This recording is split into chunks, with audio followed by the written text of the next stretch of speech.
So I want to begin. First of all, before we start talking, I want to thank Equinox, who has been an incredible partner in this nationwide endeavor today. I hope you all give it up for Equinox and Michael and that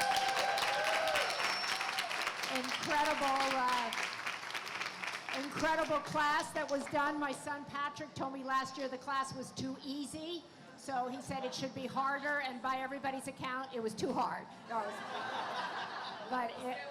this was designed specifically the kind of class to train your brain and train your body and then calm down and help you to focus. So a lot of thought, a lot of work went into that class. So I hope you enjoy it, and I hope you remember it as you move through your lives when you go to exercise, because that's the kind of exercise that benefits your brain and your body with the goal of making them both last a lifetime. Also, I want to thank these sponsors who made this day possible. Smart Water, so drink the water, you'll get smart. Cole Haan, these incredible shoes.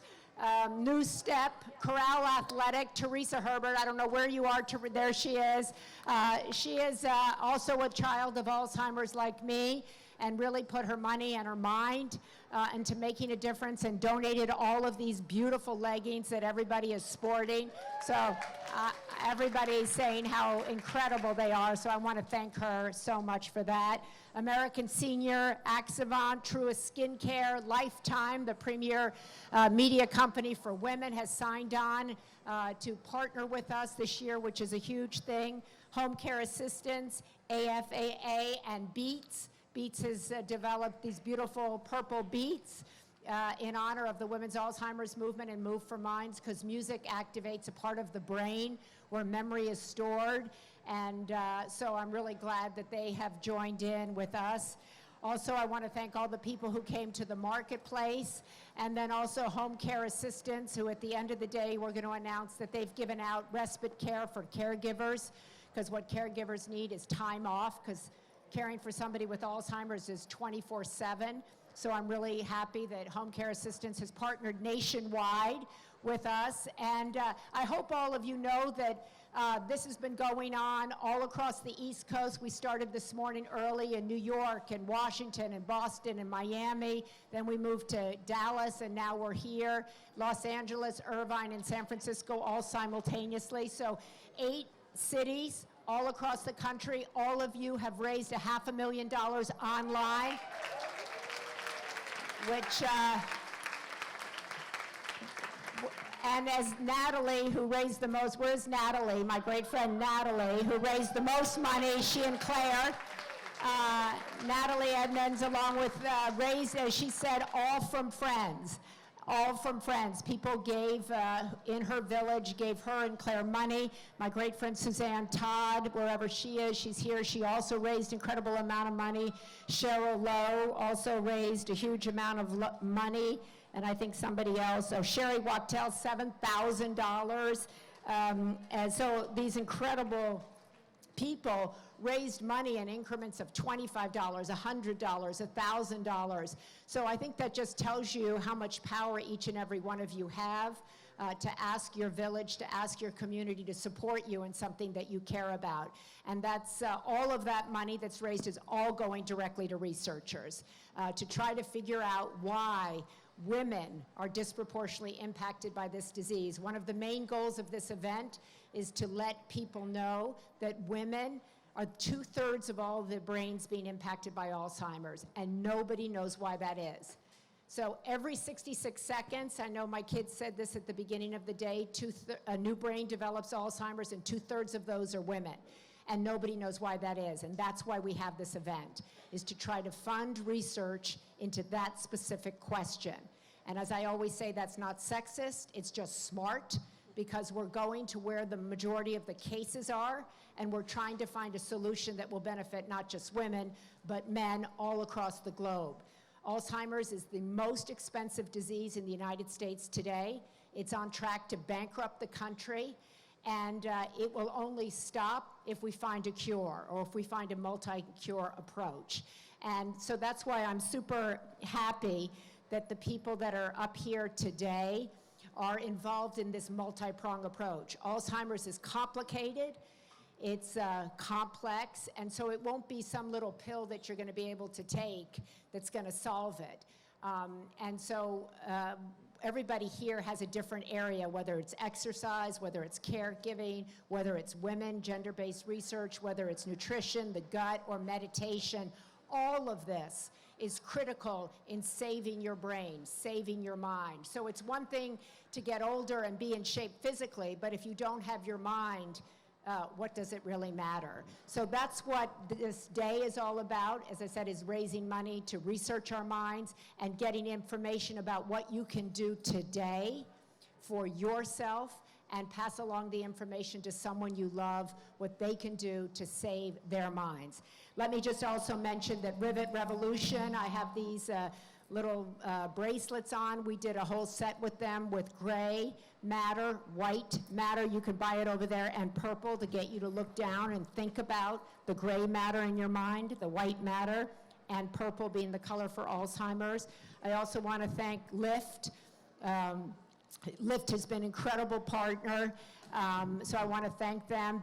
Jeff Beecher helped us get that together. They're providing services all across the country today to bring people to this event. Blaze Pizza has been a supporter, Laurel Hardware, Beauty Counter all across the country, Belmont Village, FFO, BEP, Chef Lala, my great friend from my First Lady days, is here because Alzheimer's discriminates also against people of color. And Latinas, they're more, almost twice as likely to get this, and very few of them have the information, so I'm really glad that she's here. Barnes & Noble, Carbon 38, Immortal Coffee, and Theo Chocolates. So all of those people made a contribution today, so I want to thank them. But nobody really made a greater contribution than each and every one of you. So I know Sunday is a day of rest. I know it's a family day. I know you had to deal with probably 10 other things you could be doing. So big gratitude for you to be here today. And my goal is to, as I said, educate you, empower you, and give you hope to save your mind. So I want to get right at this. And these people will all be here for you to talk to if you want to talk to them later. Michael, you met up there, who developed this course with Equinox. I know, Michael, you talked a lot about the goal of that class, that you developed it. What is your hope nationwide with that class, and why it's so important, exercise? I think just to get people moving, it's as simple as that. And I think that, just the same as the goal of this event, which is to let your body and your brain last a lifetime. So hopefully if you take one thing away, it's to stay in motion no matter what, even if it's that thing of getting up and down off the ground 7 times a day or even 1 time a day, to make sure that you can still operate in that way. I just did a story this past week in New York for the Today Show. It was on the blue zones and why people in certain areas live to be 100, lived with very little cognitive impairment. And all of them were moving throughout the day, not just for 1 hour, but really throughout the day, cooking, moving, walking. And that every doctor has told me as I've traveled the world, if you could tell people to do one thing, it's exercise, exercise, exercise. That's it. Okay, Liz Hernandez. Liz is a co-chair of this event and a daughter of Alzheimer's, just like me. And Liz, you were here last year. Your mom has Alzheimer's. And I'd like you to share with people what you wish you would have known about this disease, so if they have a parent who might be struggling with cognitive impairment. For my family, this was something that happened to other people. You'd hear the word Alzheimer's and it just kind of flew past you because it wasn't something. My grandparents had lived to be almost 100. My mom, ate very healthy. She took walks around the neighborhood. So when it landed on our front door, we wrote it off as, mom's just being kooky, mom's just acting weird, mom's just being mom, right? We all have that with our parents. And now in hindsight, that's why they say hindsight is 2020, I wish we would have known the warning signs, and that's why I try so hard to bring awareness to this disease, so you know what the warning signs are. Because had we known, we could have been more compassionate with my mother, sat her down, and asked her wishes, as opposed to imposing our wishes. Of course, we love her, so we're doing the best we can, but those are our decisions. Those aren't her decisions. So that's one piece of advice. I really would say know what the warning signs are, because like Maria said, women especially are being affected by this disease. And if you even slightly think, because the thing about Alzheimer's is not just, or even dementia, it doesn't just show up where you just start forgetting things. There's other warning signs, there's behavioral changes, there's so much more depression, anxiety that go into this. And if you even suspect just a little bit, I would really go with your parent to a physician to just get tested. That is my advice. A neurologist. So I think it's very important. So many people have said to me, my mom or dad is forgetting things. What do I do? Take them to a neurologist. That's the first place to begin. And don't tell them it's just stress. I think that's also a very important point. You've just put your mom in hospice, is that true? So my mom declined pretty quickly, and for the first 2 years I cared for my mother, and then we had to bring in hospice. And again, you can't assume that this disease is going to affect everyone the same. And, I was meeting with the top neurologist, and you really trust what they say that this is going to be best for your parent and for me. And again, this is just for my mother. My mom never took any kind of medication growing up. She never took Advil for headaches. She took peppermint tea. So when we were given prescription medication to give her to subside, some of the symptoms, it was hurting my mother more than it was helping. And so once I stripped her of everything, she got better.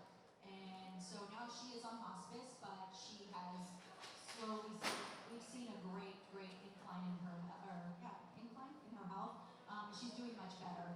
But, it is very difficult, especially being in the Latino culture. We are so proud when it comes to taking care of our parents, and it was a very, very tough decision for me, especially as a child. You deal with a lot of child's guilt of putting your parent in somebody else's care. But you have to realize, at the end of the day, you can't do it by yourself.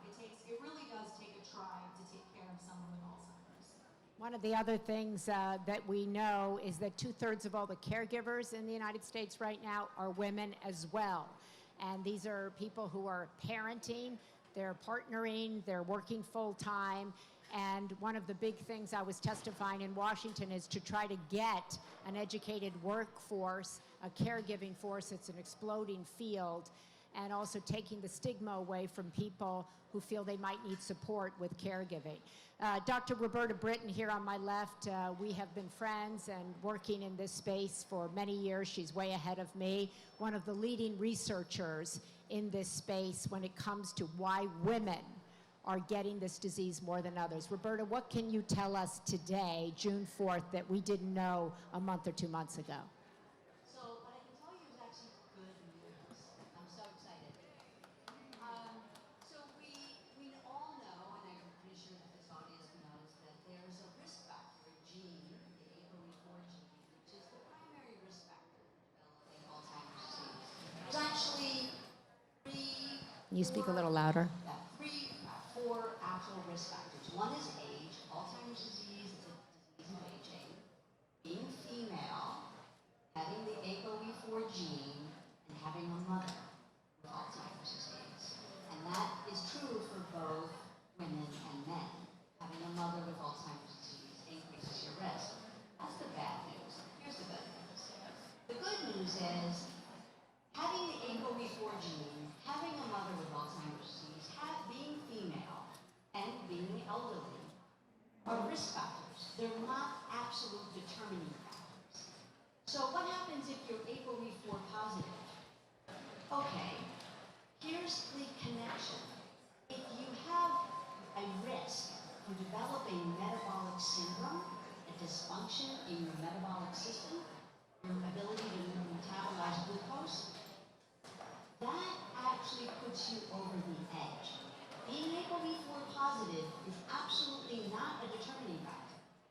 But what we now know is that if you start loading onto that ApoE4 genotype and loading onto that female biology with the ApoE4 gene, having a risk for metabolic syndrome, and going through the menopause, those are three risk factors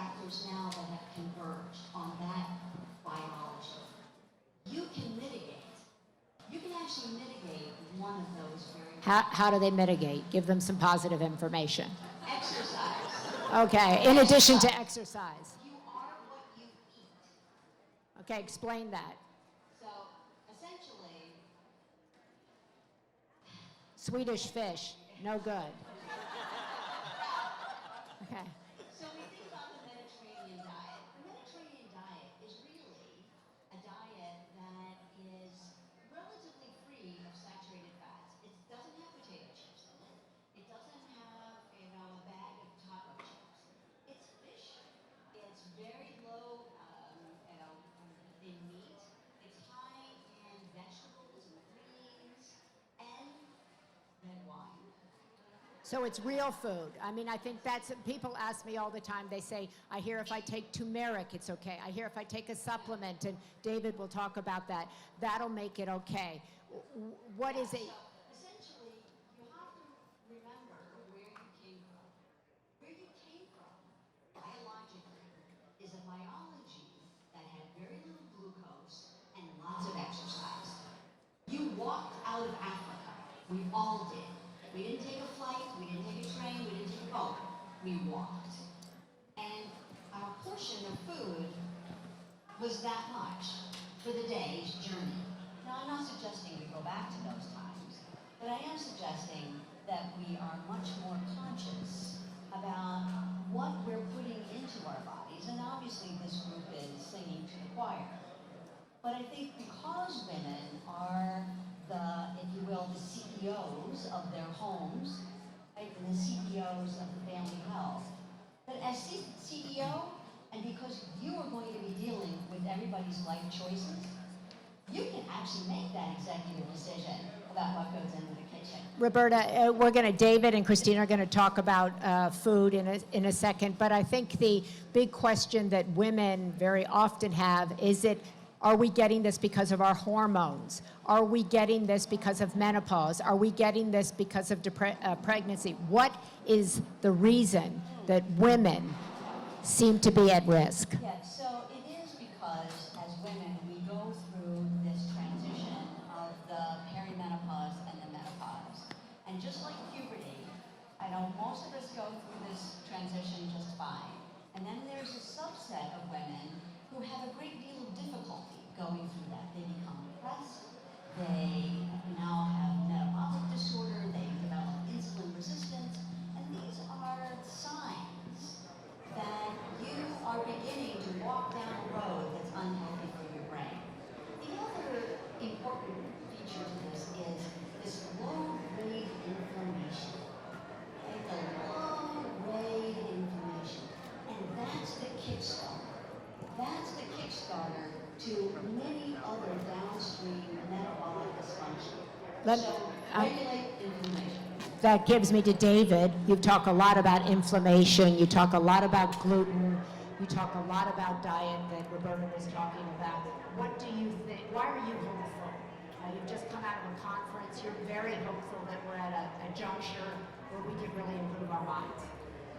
Well, I'm very hopeful because I'm looking around at a lot of faces here. Some of you are in tears, and with good reason. And I, like Maria, lost my father to Alzheimer's, and yet I've been doing this for 35 years as an Alzheimer's specialist. And why I am so hopeful to look out over all these smiling, wonderful faces is because you want to know what else is out there. And it's all well and good to go to the neurologist and have him or her say, we think your mom or dad has Alzheimer's, but then what happens? Here's a prescription, see you later, hope for the best. And that is just absolutely not good enough for me. It's not good enough for each and every one of you. Every one of you has come here for a particular reason. We don't know exactly what it is, but it might be a family member, but you may also think about yourself. And it's great to think about carrying the APOE4 allele, or having a female gender, or having metabolic syndrome, or other risk factors. But guess what? If you live to be age 85 years, this whole group, 50% of you are going to have this diagnosis. We are all dramatically at risk. And what you're not hearing, but is founded in our most well-respected research, is the fact that Alzheimer's is by and large a preventable disease. Who knew? This is a disease affecting 5.4 million Americans right now, costing us $230 billion. And all we hear is live your life however you want, and then there's a pill for you. Okay, David, preventable. Tell them what It they is. can do. It's preventable. There's no treatment. And yet you don't have to go down this pathway. That's why you're here. What does move for minds actually mean? It means that if you engage in physical activity on a regular basis, you change the expression of your DNA. That's a pretty heady thought, isn't it? You change the expression of your DNA to cause your body to make a chemical called BDNF. You need to remember it because it's going to be on the quiz. BDNF makes your brain grow new brain cells and may reduce your risk for Alzheimer's disease by 50%. That's research published, done right here at UCLA.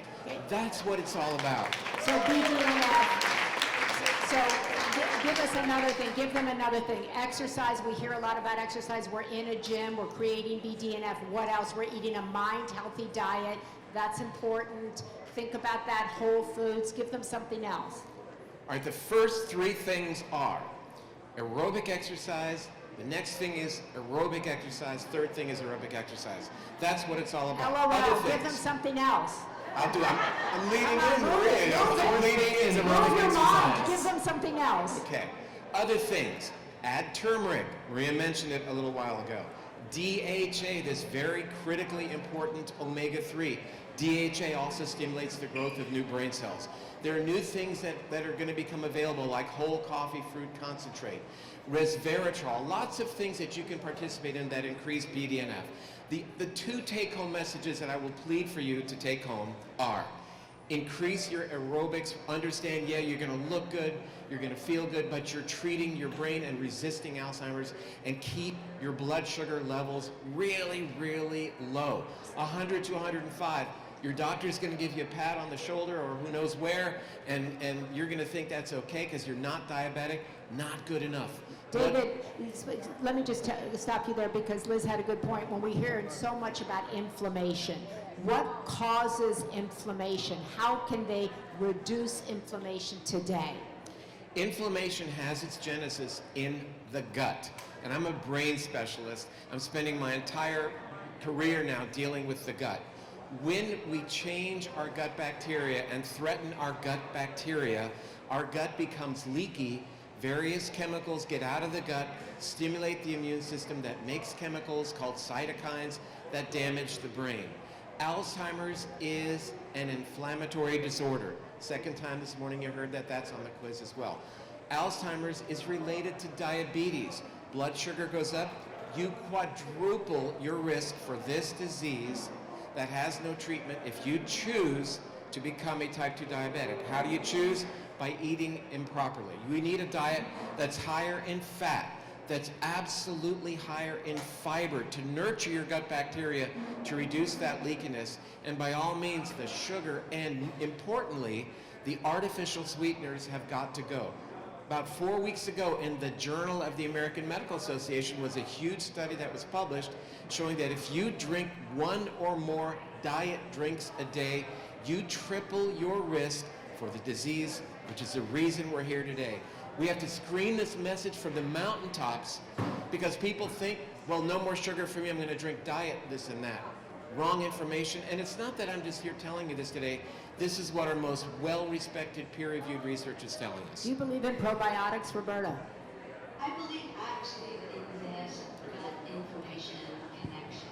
And in women, the inflammatory response actually is because estrogen suppresses inflammation. Think about all of you who were pregnant. Right? You had to turn off your immune system so that you did not have an autoimmune response to your baby. That's one of the things that estrogen does, and progesterone does. It suppresses this immune system. It doesn't turn it off, it just makes sure that it's not overactive. And that's why we have to regulate and keep our immune system functioning well. Exercise helps with that, as does vitamin D.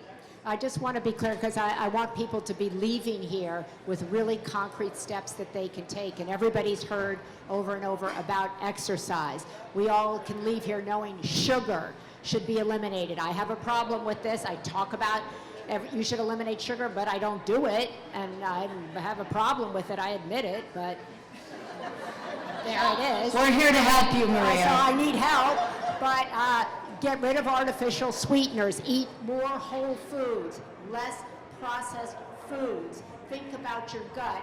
But I think, David, really clearly, I think it's still not clear to people, like they say, like inflammation, but like, if I get rid of the, sweet and low, if I stop with the sugar, I eat whole foods, am I good? No. Okay. So like, what? Can I ask about probiotics? Because I know Maria, you said it really fast. Should we be taking the probiotic, the good bacteria, every day?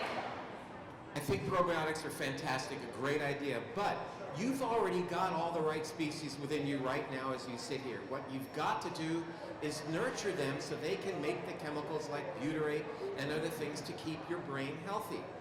How do you do that? You eat what is called prebiotic fiber. So that's not all fiber, it's a special kind of fiber in jicama, garlic, onions, leeks, dandelion greens, or go to the health food store and stand there and yell, I want some prebiotic fiber. They'll either take you out with a hook, or they will take you to the section, you'll get prebiotic fiber.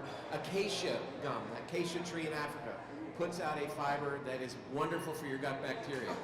What I'm saying as a brain specialist is it all depends on what goes on in your gut, and you can prevent this disease. That's the message. This is a disease for which we have no treatment, and it is all about inflammation. It's all about things that are going on in your gut. That's the take-home message today. I want to go to my friend Christina Ferrari, who is also a child of Alzheimer's. Her mother just recently passed with Alzheimer's. She has been working hard on a cookbook that reduces inflammation, that talks about positive fats, that talks about whole food, that's mind-related, has just gotten out of the hospital with cancer and a successful stem cell treatment. This is her first public appearance, so I want to...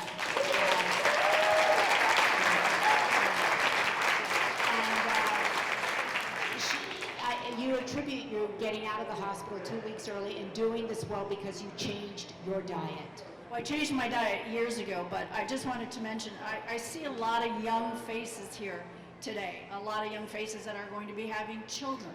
It's important to start your children the minute they come out of your womb with the proper health and nutrition from the time they are children till they're adults, because this disease, especially Alzheimer's disease, you're right, when you have menopause and you reach a certain age, and caregiving, it's all very, it all comes together, and it's very simple. The research that they have done on Alzheimer's today is very, very encouraging. Number one, you're right about the exercise. The exercise for the brain is really important. It does change the DNA. You need the oxygen. You need to do it at least 3 times a week, 45 minutes a day, really hard aerobic exercise. That's number one, very important. Number two, I 100% believe in what you say about the gut and keeping the gut healthy, because all of your diseases that happen in the body start with the gut. That's why it's important to have your flora and your fauna, and I keep thinking Merryweather, or those little fairies in Sleeping Beauty, you know, but to keep it all together, to keep your gut at where it works at its ultimate. It's very, very important to figure out what kind of foods that you need to put in your body, and it's not that difficult. Anything that comes from the earth, by all means, organic. Do not eat processed foods. You were saying some processed foods, Maria. No processed foods. No, I didn't say. No, I said I do eat processed foods. She does. She does. I know I should not do that. No, I know that. there's no reason. Yeah. There is absolutely no reason. And sugar. Maria is a big sugar eater. Okay. She loves dessert. No, wait. She loves dessert. So what I did from our cookbook, and we're working on it together, it's called Food for Thought. I said, how am I going to make a chapter for people who don't want to give up desserts, who like to have sugar, who love their sweets after dinner? I made a chocolate mousse for her using no dairy and no sugar. She didn't believe that she would like it. And using sweet potatoes. I used a sweet potato instead. Well, I ate it and then said, "Oh, can I have the recipe?" And then she said it was sweet potatoes, and I was like, "Oh." because if I told her there was a sweet potato and she said, "Well, I don't like it. Would you make it with?" And I said, "Well, eat it first." Is that how you That's say right. it? Okay, Eat it no, first. eat it. But I think I what said, this- "I want you to eat it first and then let me know what you think." And she said, "Oh my gosh, this is really delicious. What did you put in it?" I said, "It's a sweet potato." And she went, But I think what Christina is saying, and this is something that Roberta has told me for years, is that we're in an age of personalized and precision medicine. Every single person in this room's body and brain reacts differently. Reacts differently to food, reacts differently to medication, reacts differently to supplements. And as you have always said to me, each person here has got to become empowered about your own brain and body. You know more about how foods interact with your brain and body than your doctor. You are the captain of your ship, and you have to find out what's good for you, because what's good for you isn't good for you. well, you know, what you have to do too. Have you ever noticed it also changes your mood? If you're eating something that you'll know, like a cookie, I have a cookie, maybe 9, you know, with a glass of milk at the end of the day, and I pay attention to what my body feels like afterwards, and I don't feel good. It doesn't feel right. When I eat things that are healthier for me, it changes your mood. It does change your mood. It causes depression, and there are certain things that you have to avoid all the time, which is sugar and what was the other one that I still have a little bit of my chemo brain, so you'll have to. I've just been like 2 weeks No, out you're of the doing hospital. great. You're Out of doing the great. hospital. So Processed foods. Processed foods, exactly. So it's really important that you start at a very young age and you do not eat your processed foods. The other thing, you keep talking, and then as soon as my head so clears, one of the other my things I wanted to stress today is meditation. Yes. Christopher Walling is here, who can talk a little bit about how important it is to rest your brain and what happens to your brain on meditation. So at the Alzheimer's Research and Prevention Foundation, we've been researching meditation's impact on Alzheimer's disease in the brain for several decades now. What we've discovered is that it's embedded in many of the factors that you've already heard that we believe are neuroprotective. Those are factors around like how you do your body is how your body does you. And what that means is that if you have a regular meditation practice, we've been able to see from our research that we funded right down the street at UCLA. We're funding the Finnish study in Finland right now, the FINGER study, which is the world's largest study on looking at these multimodal factors of Alzheimer's prevention, that it creates sort of a healthy brain. It increases cerebral blood flow. We've seen evidence that it actually lengthens your telomeres, which are responsible for these inflammatory biomarker things that you're hearing us talk about today. So fundamental to what we call the 4 pillars of Alzheimer's prevention, psychospiritual well-being is one of those 4 pillars that we're about funding. And we're funding that because we've seen from our research that it does support many of these lifestyle factors that you're hearing all of us talk about today. The other thing that I have, which is really interesting, is I've traveled around and met researchers. Many people will tell me that having a mission, having a sense of empowerment and meaning in your life is also a detriment, to prevention or a preventative tool. Can you talk about why that's so important, to have a sense of purpose, to feel empowered, to feel hopeful, to be in community? Well, first of all, we were all born, as social beings. Nerve cells love each other. They don't like to be alone, and they don't like to be disconnected from each other. So the other part that I think is very important is that, for those of you, all of us have been born, but for those of you who've given birth, you love it when your baby comes out and it has all the right fingers and toes. And each of us is born, with a complement biology, and we're each born with a soul. And coming back to your point, is taking care of your soul is actually as important as taking care of your biology. And staying connected to who you are. And to Maria's point about being connected and staying connected, that's also a decision that is important. That being connected to those who support you, your biology, and your soul, and that you are helping and being present to other people's biology and soul. It's a shared mission. It's a shared mission. And I think it's part of what's so exciting about this endeavor, this movement science, is this is if you will, a power group. Because when we say to the world, we will not eat your processed foods, we will not breathe your polluted air, we will only buy products that are biologically and spiritually empowering to us, then the marketplace will change. That's the power that we have in our aggregate, and each one of us has that power in ourselves and in our communities. And I would just add to that, when we vote for people. That's right. No, seriously. Yeah. And I would add that, and that can be Democrats, Republicans, or independents, but we need to vote for people who don't want to cut NIH funding. We need to vote for people who see the benefit of funding research into disease, because Roberta's just gotten a grant for $10 million from NIH to look at hormones, but these diseases, well, I mean, it's wonderful what we're raising here, but to really beat Alzheimer's, to beat cancer, it's going to cost billions, and that comes from the federal government.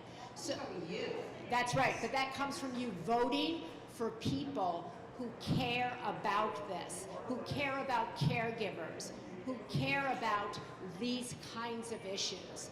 And we haven't had a president who has taken on this issue and said, I'll do a brain shot.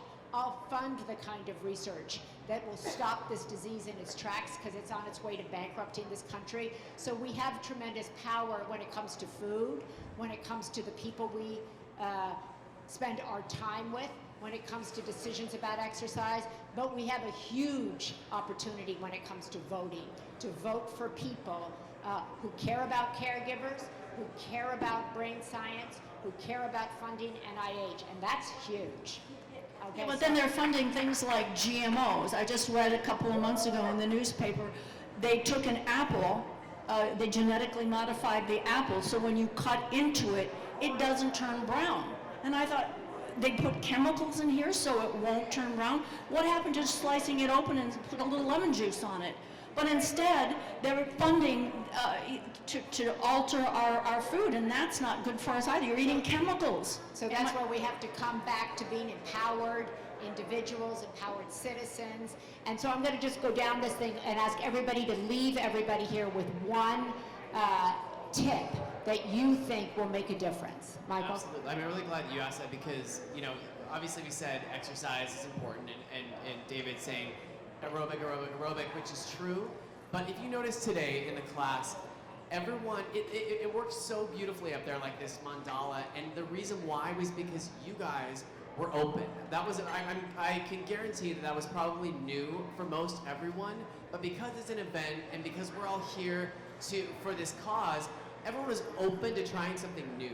And so being able to be open to new forms of exercise too. It's like, you know, we know that routine can become a rut, and we want to create neuroplasticity. So while we have BDNF, brain-derived neurotrophic factor, and we are stimulating that through complexity and through intensity, it's also changing it up. If it's always the treadmill or the stationary bike in front of the TV, you know, to increase community, go take a Zumba class, a dance class. Get out of your comfort zone. So it might be that it's, you know, having an open mind to change. Swimming is amazing for neurons because of all that feedback that you're getting from the water and the constant negotiation. So my one thing I would leave is to really change up your routine with aerobic exercise. Change it up. Okay, Liz, what's your one tip takeaway? My one tip takeaway is to absolutely, there are 10 warning signs for Alzheimer's. You can go to alz.org, know what those are, discuss it with your friends, because you may be sitting with your girlfriend, she may say, my mother, my father's doing this, because again, it's not going to just show up one day as memory loss. There's other symptoms that are going to show up first, and I think it's so, so important, especially because like Maria said, this disease is invading our world. And I will say, if any of you do become caregivers in the future, just remember not to focus on what you're losing, on what the person's losing. Focus on what you still have, because they still have a lot to give. To Liz's point, Alzheimer's is in the brain for 20 years before it exhibits symptoms. 20 years. And your brain begins to change at age 30. So I'm so glad there's so many young people here, but just like you're training your body, you can begin to train your brain today. And don't think just because, oh, I'm 30, I'm 40, I'm 50, I'm cool, or this isn't going to happen to me till I'm 80. 20 years forming. Roberta, take away. Two takeaways. Two, you get two. One is, Because you're so smart. having a risk factor is not determined. You can modify that risk into no risk. The other is precision medicine. As was stated earlier, precision medicine starts with you and knowing your biology. Love you like you would love your children. That in fact, when you love you and you take care of you are taking care of everyone. That was two. That's good. Okay, Christopher? Yeah, as a clinical psychologist who sees stress caregivers in practice, it's the same message that I would give to my patients that I would give to you, which is that meditate, meditate, meditate. Our research says 12 minutes a day of meditation can help improve telomere growth, it can increase cerebral blood flow, it can actually help with subjective cognitive performance, and it can certainly mitigate stress. So if you want more information, we have tons of research at our booth. Stop by on your way out. Okay, exercise, open your mind, know the signs. You're not your destiny. Meditate. Christina? Just remember, your gut health first. It goes right to the heart, right to the brain. Remember to exercise every single day and know that these three things are very important for your ultimate health. If your gut is not healthy, not only does it affect your brain, but it affects other parts of your body. There's diabetes, there's heart disease, there's all kinds of cancer, and it starts right here. Go to the internet. Read as much as you can about gut health, about the leaky gut syndrome. If you start by making this better, then you will be better. Are you shaking your head yes? Oh, good. He said yes. Thank you. I hate to be confined to one final point. Okay, but you get two. Okay, two. I get two. Okay. The first is knowing the early warning signs that you are at risk for Alzheimer's. Here's one early warning sign that you're at risk. Ask yourself, do you have a vowel in your last name? Wow. Yes. That means that by and large, you have a 50% risk. That means don't wait until suddenly you're walking into the room and don't know why you went in there. Make this happen today. It is a preventable situation. I'm all in favor of a cure. I've been accused of not being in favor of finding a cure for Alzheimer's. Of course I am. But as John Kennedy said, the time to fix the roof is when the sun is shining. I like that. That was really good. That's beautiful. That was really good. Okay, well, everybody has a little sticker here, and I hope you put it on, and it says, I commit to sharing this information that you were able to hear here today with at least one other person. And that is not difficult, but it can change somebody's life. One other person, if you could talk to them about the warning signs, if you could talk to them about being open to changing up their routine, if you could talk to them about the fact that their genes do not define their destiny, if you will talk to them about meditation, about the gut, about the sun is shining and not to wait, you can change somebody's life today. And so I want to thank all of you so much for coming here today, for being a part of this. You are now in the women's Alzheimer's movement. We are going to wipe out this disease. I want to thank Erin Stein, who's walking over there, who runs the women's Alzheimer's movement, who has done such a great job. Everybody at Shriver Media who works nonstop on this. Everybody at the Women's Alzheimer's Movement, I want to thank my children, my entire family who stepped up in every city across the country, and everybody who benefited and gave of themselves and supported each and every one of you. Thank We you. want to thank you, Maria. Thank you. We want to thank Maria Shire, yes. But, All the hard work I hope we will all be hopeful about this disease, make it cool, be part of it, think about how you can be part of this movement. All of us have a talent, all of us can bring something to the table. So I'm dropping all this, that's okay. I want to thank all of you. I want to thank all the sponsors. I hope I see you here next year, and I hope you keep going all year long, growing, learning. And I want to thank my poker teacher. I just took up poker, John Scheinberg. Thank you all very much.